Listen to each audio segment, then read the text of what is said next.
Banyarwanda, baturarwanda mwese, inshuti z'u Rwanda, dutangiye uyu mwaka mushya dufite icyizere kuko u Rwanda rwageze kuri byinshi nubwo twahuye n'ibibazo bidasanzwe mu mwaka w'ibihumbi 2020.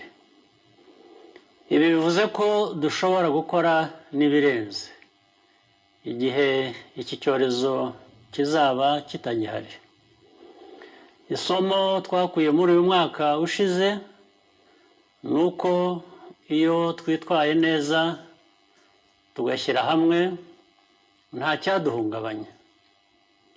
Twese tugomba gukomeza kuba maso mu mezi ari imbere igihe urukingo rwa COVID rutaratugeraho.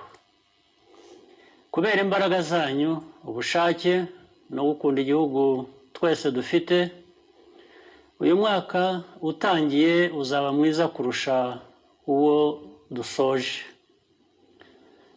Twirinde rero buri wese yite ku bandi.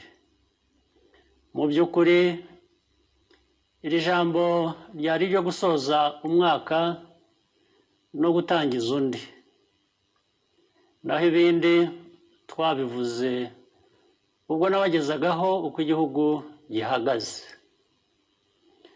Njye n'umuryango wanjye tubifurije mwese n'abanyu umwaka mushya muhire w'ibihumbi 2021, uzababere uw'uburumbuke.